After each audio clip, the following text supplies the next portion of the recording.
Why don't men talk about how they're actually doing? Why is this such a stigma nowadays? We wanted to start June off strong as it is Men's Mental Health Month. And we didn't want to bring a guest on this episode just because we wanted to kick this off with me and DJ and just talk about ourselves. We've been in hard spots. We've been in seasons where we've been smiling on the outside, where we've shown everyone, oh, yeah, we're fine. But on the inside, we're struggling and we're not having a good time and we're not holding it together at all. So today we just wanted to come, just us, and just talk about mental health for men and just kind of bring a light onto some things that are out there that you might not know about Men's Mental Health Month or just men's mental health in general. So yeah, first off, how's your week been? And then we'll kind of get into it, just Men's Mental Health Month. And then we'll kind of, if you want to talk about your mental health journey, we'll get into that from there. Yeah, no, great week. Kind of flew by. I'm about to get into on Wednesday. It'll be my birthday, and Whoop, whoop. how old am I? Oh yeah, 33. 33. I'll be 33. You I have to finally do the catching math up. in my head. I'm catching up. I'm even catching up with the gray hairs, Dalek. And I don't know if you can see it on there, but yeah, happy birthday. but thank you, appreciate that. Yeah, so it's been a good week. Just working a ton, and yeah, nothing super eventful has happened this week, which is always good. I'm always grateful for that kind of stuff. So, yeah. How was your week? It's good. Nothing too crazy. The kids, they ended their summer, they ended their summer. Now they ended their school year. So now it is summer. And so just getting things kind of in place for the summer. Like I know you got Nate and like hockey and like skating and stuff. So Mike is going to be taking soccer. This has been in place for a while now. So he starts next week in soccer. Mia is taking art classes, which is really cool. Because if you guys don't know my daughter, that's all homegirl does is draw and just art stuff. And she loves, like I have it right here. Look, I have she loves making like greeting cards for people. I don't know if you can read it, but it says for dad from Mia, and it's heart to heart, love, love, kiss, kisses. And then it's just planets. And she told me which planets there. So just little cards. So she likes to make for people. But that's one of her things. Her love language is just giving things to people. And yeah, so she's just doing a bunch of art stuff. So she's excited about that. But for me, I mean, no, we're just doing good. We hit if you guys are kind of following along, follower wise, we just hit 15,000 followers. So this isn't really an update one. We didn't want to go too much updates, but 15,000 followers, guys. We love you all. So crazy. And then Father Like the Father's killing it right now. So things on this side of things are good. But back to our thing. DJ, I've known you since you were 10 years old. Yeah. You've always been crazy. A long time. I think, I mean, now knowing your ADHD and kind of what you have going through now and kind of seeing the signs, I mean, when we were younger, when we were kids, as kids, you just kind of put a label on it that we're just kind of nuts and we just don't listen and we just kind of are airheaded anyways. But now that you kind of have everything diagnosed and the things you've been through with like suicidal thoughts and like all this stuff going back to us when we were kids, do you kind of see that in the past, like different areas when you were younger? Yeah. Just speaking about mental health in general, yeah, ADHD. So I remember that I would, so I thought about, I was like, did I have signs? Like, were there things that really indicated ADHD? And I remember times in like class, and classroom settings were great for me because it had structure. But I remember I was one of the ones that sit in the front. I like stared down the teacher, stared down what they were writing on the board. Like I was like focused. And I remember after every single day that I'd be extremely tired. Didn't know if it was like because of my sleep or what was going on. Now, fast forward to today, having the ADHD diagnosis, I realized it was probably mental burnout because I was using all of my mental energy to focus, and I just didn't have anything left in the tank at the end of the day. Second thing that I would notice, because I didn't have the mental energy, my schoolwork. I got super frustrated. Things seemed overwhelming to use my brain for anything other than vegging out, playing video games, going playing with friends outside. Like that was it. I would wake up early in the morning and I would knock all of my homework out because why? My brain was fresh and I could, what I now know is hyper focus on that stuff Mhm. and get it done, knock it all out. So, yes, to answer your question, I did notice a ton of different things that I had in my childhood that would point to a potential ADHD, underlying ADHD is what I should say. Like that's how I was Well, trying to let say me how ask you figure something out. because now Yeah. that we kind of we're going to bring up some more stats later on in the episode, guys. But I'm kind of putting some things together. One thing that obviously kicks off like mental health in anybody in general, not just men, but like something that can kick it off in your life is trauma. When did you start doing that? Was it in high school? What do you mean? Like when Like, you started focusing on that kind of stuff and then doing hyper focus? Do you think it was yeah, before or after your mom died? I think it was before because I remember like my mom having conversations with me about like, and happy belated mom. Yesterday was her birthday. Whew. Um, Actually, it was a tough day for me yesterday. And now that I think about it, a joke was made, and normally, like guys, the way I've dealt with trauma in the past has been dark humor. Mhm. So like I am open to it. Like I don't care. Like if you want to make a joke, make a joke. Like dark humor is how I've gotten through life. And a joke was made yesterday, which I'm normally like I'm usually the one that makes that joke, but a joke was made yesterday and it hit differently. And I was like, oh, I'm not. This is not normal. Mm. Um, that all said, yes, I remember like my mom having conversations with me, and she would like, I'd be super frustrated. I can kind of see the same things in my son Nate, like how he gets from 0 to 100 real quick. That's how it felt like for me. Like I just was over the top frustrated. I didn't want to do my homework. Everything just felt like it was almost like it was just really hard. It was like I was going up a hill with weights on me, and I didn't understand it at the time. But yeah, I did notice some of that stuff, even before my mom passed. Which wow, it's I graduated in 2011, and the slogan was "Double the one, double the fun." How lame! But my mom passed away at the beginning of 2011. I think we've talked about, but right before that, I had a seizure. I don't think we have talked about that stuff on here. So New Year's Eve, I was at a party, church party. We had a bunch of youth. The youth pastor had us at a house, whatever. We're just like celebrating the new year. It was just, something to do there was no alcohol. There was no like, it was what you would see like a normal church party at the pastor's house. Anyways, I go into a room and had a bunch of strobe lights. I walk out of that room and I remember bumping into a table and somebody asking me, "Are you okay?" And I kind of like brushed off. Yeah, I'm good. And the next thing I realize, I'm in and out of sleep in an ambulance and then wake up in a hospital. And I had had a seizure. And that's how I welcomed in 2011. A couple weeks later, my mom passed away. And that's how I began. Like I began with a seizure, and then my mom passed away, and then I was supposed to graduate. Well, I did graduate, but like I had Okay. all of that stuff going on, and I still had to graduate that year. So I had to finish out.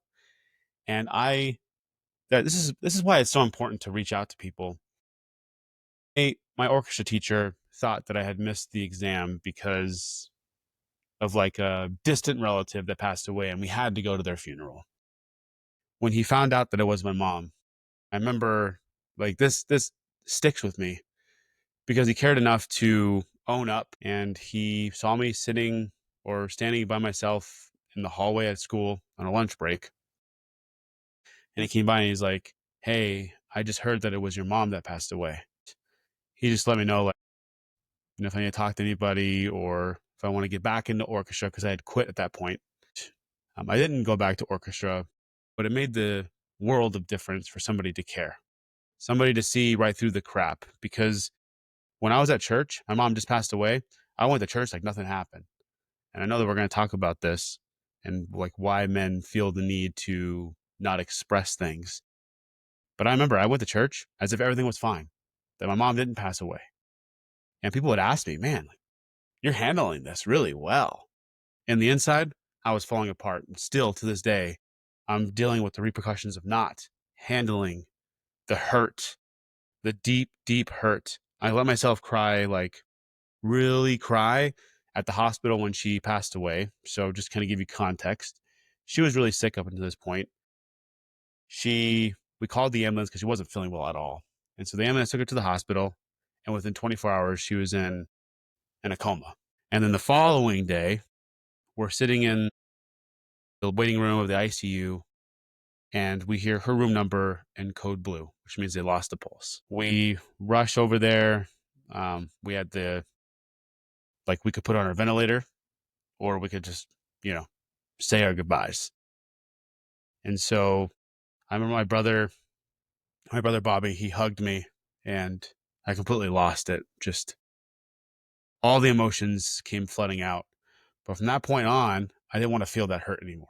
I didn't want to feel that deep, deep sadness, because before that, I was like this guy that people would say like, "Oh, your smile lights up a room," and I was just like the person that was just joyful all the time. I didn't want to be the sad person, so I turned to a false joy, a false happiness, and I essentially, like, I got to the point where I was so good at it, it faked. Like it would fake people out. They wouldn't even know that, oh, you're handling this so well, and you're, doing all this. And so for, people to see through it and to say like, I'm here for you when you want to talk, it meant a lot to me. And so, but yeah, I don't know how we got on that bunny trail. I don't remember what the original question was, but here we are. We were talking about your ADHD, but no, it went good because that's exactly what it is. You know, you just get into that cycle of just covering it up. We talked about you're not, and that's what most men do, and it leads to bad things because when we finally let it out, it's usually not in a good setting. So like for us dads, we yell at our children, we yell at our wives, we take it to work, and we don't lead good lives at that point. And with I'm sorry, word with talking about mental health comes health in mental health, and it can start building that health and kind of getting things out and kind of opening you up, because then you're not going to be all built up with emotions and it's going to be craziness when it comes out. It's normal to talk about at that point. And then you can teach your kids. Sorry, my kids are yelling. You can teach your kids to grow up better than we did, because like even our parents, there was a stat I didn't write it down. Hold on. There was a stat. Even like our parents, they had it. They didn't have a name for it. They didn't deal with it. They just did the same thing that we most of the time do. Is they just bottle it up, and then one day they go out, they don't know how to handle it, so they take it on their kids. There's a stat. We'll look real quick. The elderly population. This is for 85 plus, but as people get older, it tends to increase. 85 plus exhibits the highest age-related suicide rate. Some of the contributing factors may include isolation, chronic illness. So as we get older, we can't do anything. We're more alone because we lose people. We're like, well, maybe I just don't want to be here anymore. And that's where those thoughts start. DJ has another one. He talks about like, is us as men, us as dads, don't get our crap together. Like, talk about the youth. Yeah. Youth suicide attempts are notably concerning. So this is on the North American Community Hub.com is where we're getting this source from. According to the 2021 Youth Risk Behaviors Survey, 10% of high school students in grades 9 through 12 reported attempting suicide in the previous year. Guys, it's because of us as men, us as adults, if we're not dealing with our crap, how we're the example. Where are they gonna? They live with us majority of the time, guys. Like, where are they gonna get this example from if we don't deal with our stuff and we don't open up to our kids, and they don't see us cry, and they don't see us get frustrated, and they don't see us having normal emotions? And newsflash, if you're listening to this, yes, they're normal. Yes, everybody goes through them. No, there are people who will bottle it in and you won't see it. but it doesn't mean that they're not going through it. They have those same emotions. You're a human being. You're gonna have emotions. You're gonna go through life where it feels like it sucks and you're depressed and you don't feel like you can get out of it. And there's gonna be moments where it's super joyful and you're living a happy life and you're like, this is the best thing, this is the best feeling. And then you're gonna have moments of frustration and you're gonna have, where you make a mistake in that frustration, but you're gonna learn through it all. And if your kids Mm. never see you have those emotions and how to deal with them, then I feel like this is the reality that we get. That our kids feel like they're alone, that our kids feel like they can't turn to anybody else and they attempt suicide and they attempt to take their life because nothing, they think that there's nothing left for me. There's nothing here, nobody to talk to. But it starts with us. And when we open up to our kids, it creates a safe place for them to open up to us. Period. I think just like you said, just opening up to them, and I know it could be hard, guys. It can be very hard to open up to your kids because you just want them to see this superhero that doesn't have any weaknesses and can hold it all together. But at the end of the day, like Superman, has kryptonite. Everyone's got a weakness, and it's okay to show that because then it shows you're human. It shows that when your kids grow up, it's going to show them that okay, I want to be like my dad. What does that look like? Okay, my dad was emotionally unstable and hit me and would burst out at me because he was mad all the time. Or my dad would cry. He wasn't afraid to show his feelings, but he was all together. He had his stuff together because he would show his feelings and let things out instead of bottling up and being angry all the time. Like, what kind of dad do you want to be? That's the question, really. And like us as men, if you have depression, if you have anxiety, it's normal. Like, there's another one. 6 million men experience depression, anxiety every year. That's a lot of people, and it's like you were talking about suicide. Like, men's suicide rate is 4 times higher than women's. That's because we bottle everything up because we don't want to talk to our guy friends about it because they think we're going to be weak. They think they're going to look at us like that. And half the time, your friends are going through the same crap. You know, Look, me and DJ, we've been friends since we were 10, 11 years old, and we didn't talk about half this crap when we were younger. And we've both had suicidal thoughts. Like, it just needs to be said. Like, it is okay to open up to your friends. If they're your friends, they're going to be there for you. If they're not, then screw them. Because it's more manly and it shows your age and more mature to show your emotions than it is to just be a baby and whine about things and just bottle everything up. That's probably the wrong terminage, but it's okay to talk about your emotions. Like, it should just be a normal thing that's kind of what we want to break. And I know we don't talk about mental health a whole lot anymore, but like we said, we're going into June. It's like this is the time of year when people are getting out of school, so they're getting away from their friends. They're moving out into their own places, so that being alone kicks in, and like this is the time of year when not most men, but a lot of men commit suicide because all these new things are happening. You're changing the way you live, like, and so if we can break something like this, or we can just make the conversation start and just make it more of a accessible and easy thing to talk about, then we can save lives. Like, why would we want to do that? I don't, like, would you want to see your best friend die tomorrow because you found out he's depressed, but you didn't want to talk to him? Yeah. It's a hard subject, but at the end of the day, you could be saving your best friend's life by talking to them, or vice versa. And I know you've talked about your story with being super depressed and having suicidal thoughts. Do you feel like, and you've mentioned that a big contributing factor was losing a job that you loved, but do you think that there was anything else that was underlying that you didn't deal with, and this just exasperated that feeling of uh, loneliness, depression, better I think without so. me? Yeah, because I think I if like we talked about this in the past. I've recently uh, forgave my dad for not being there.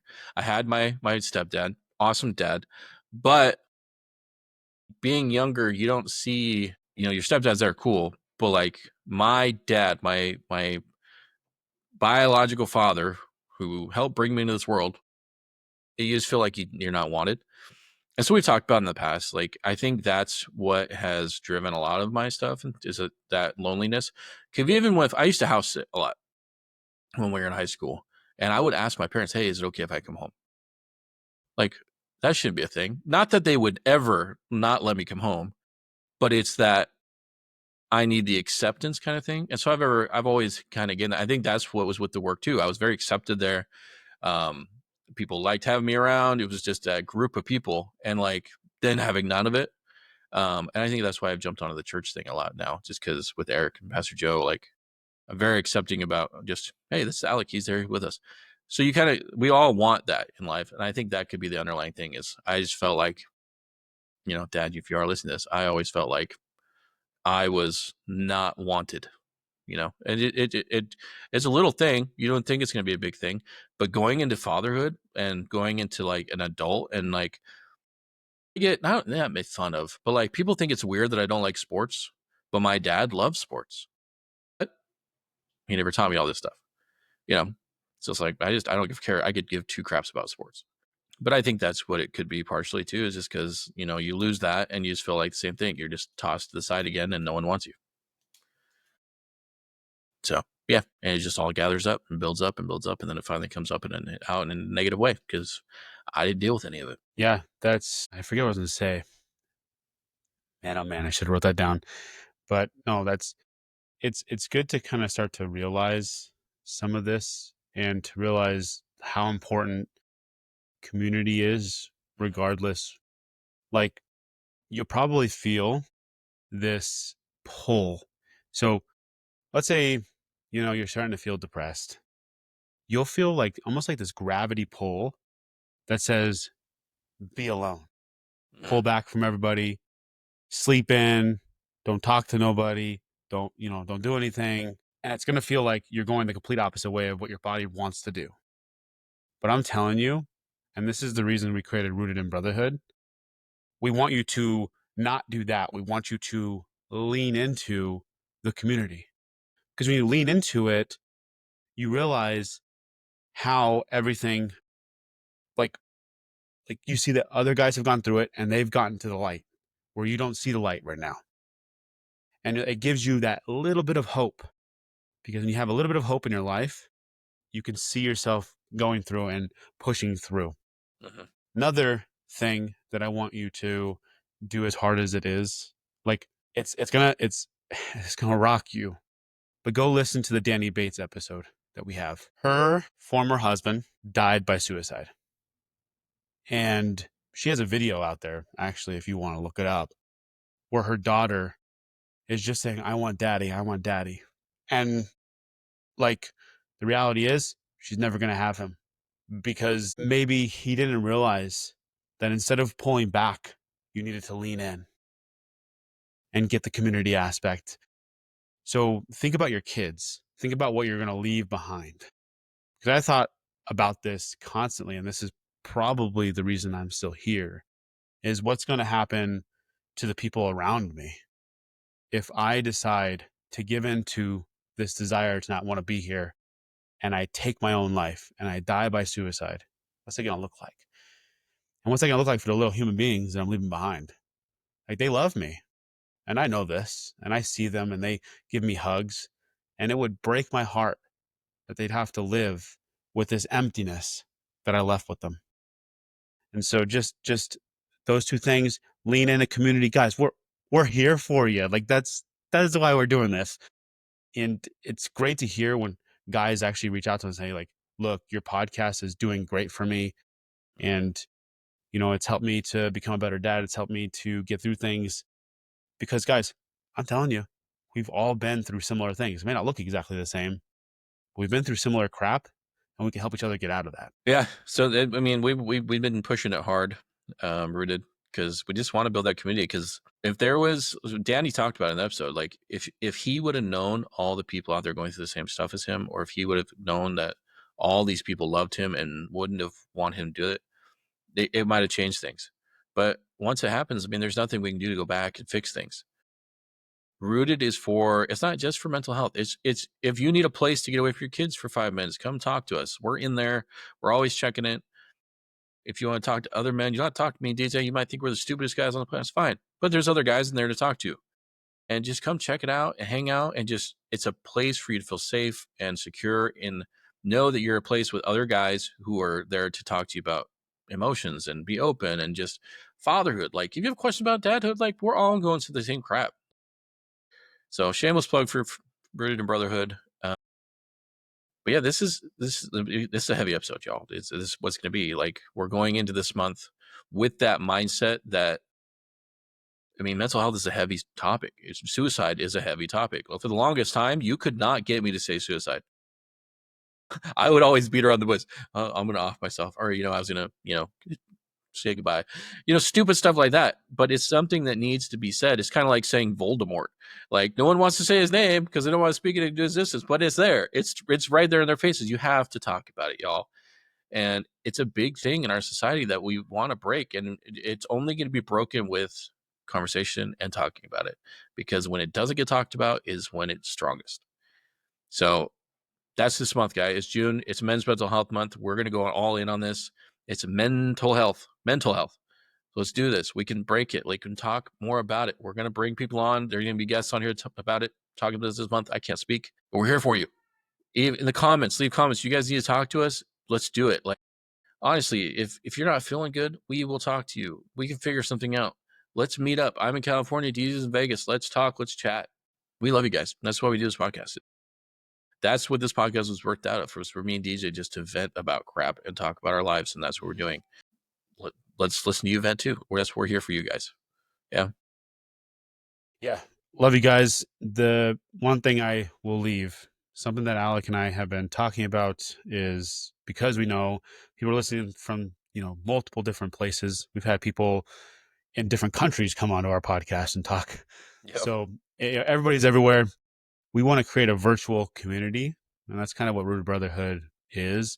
We've talked about like game nights, like if you've ever heard of Jackbox, and having Jackbox night with the guys, and just being able to have those escapes where you can talk to other men while we're playing a video game, or, maybe it's just an open Zoom meeting where people come in and we just chat and we just talk about whatever. Maybe it's, we're having it in the morning. We have a cup of coffee with the guys, something. That would be kind of cool. But, yeah. But we want to create that virtual space where you can come in and be vulnerable. And hey, look, if you don't want to say your name or whatever, you can come into Rooted in Brotherhood and you can post on there anonymously. Yeah. Yeah. So you don't have to let them know, like, you can just get it out. Just getting it out is like the huge step to getting your healing. So yeah, jump on there. We'd love to see you guys on there. We're going to have a lot of cool things coming up.